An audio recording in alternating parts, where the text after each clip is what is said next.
hell do these people breathe in this shit all day? Or should I say all night? Holy smokes.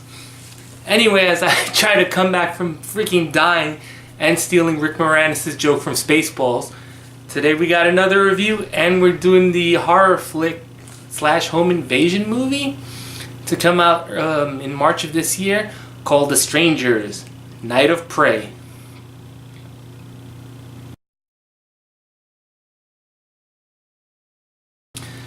Okay, The Strangers, Night at Prey is a sequel to the original The Strangers, just titled that, which came out in, I believe, 2008. And this isn't a conclusion.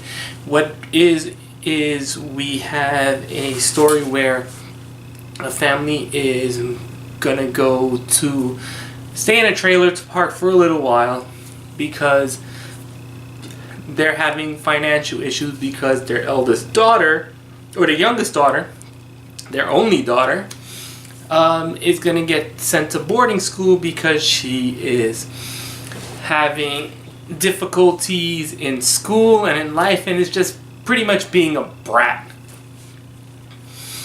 And while there, they meet up with 3 psychopaths who decide that we need to kill these people for reasons.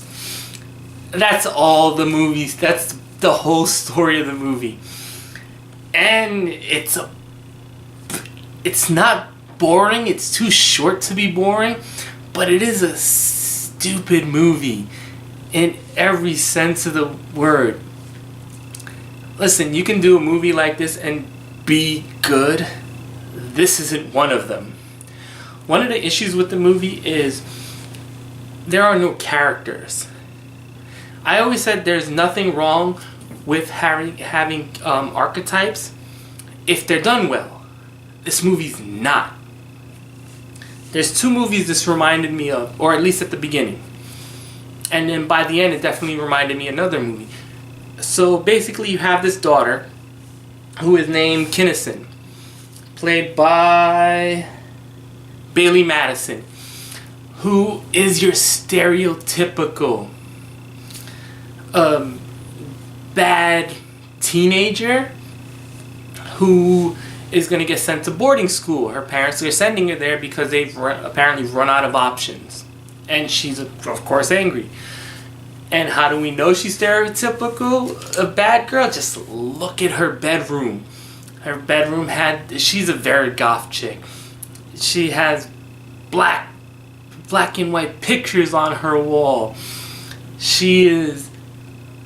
Her room just looks, even though her room has a globe, which I don't know about you, but I just need to say this now. I've never seen anyone with a globe in their room, any teenager or a young kid. Why the hell do movies do this? Anyway, that's a different story.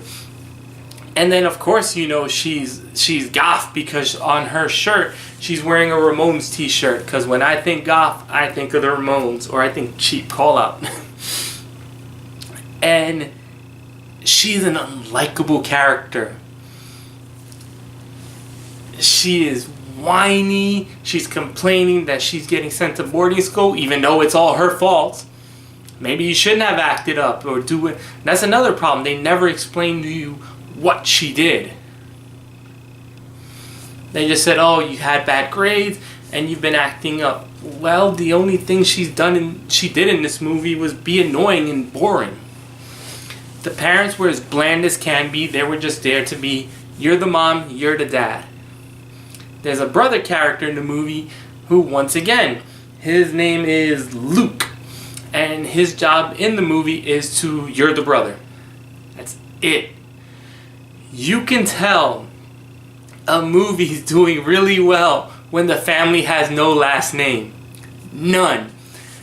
And sometimes when I'm watching movies, I'll miss people's names or I'll forget them. No, I looked it up.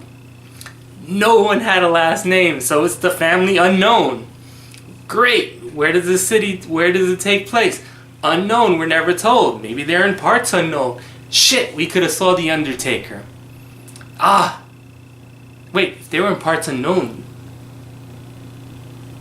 does that mean if we would have crossed the street, we would have saw a whole slew of wrestlers? Anyway, I get off on a tangent because there's really nothing to talk about this movie.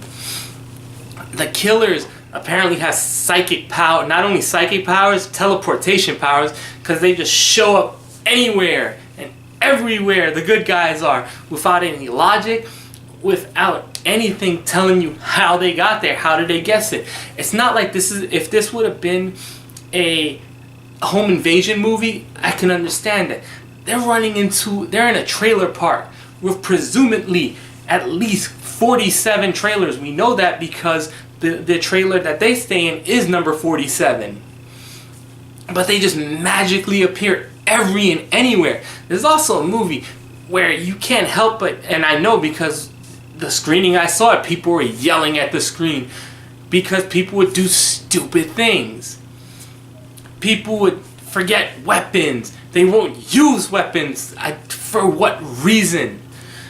I had to make fun of it because there's a cinematographer credit, and I was like, what's cinematographer?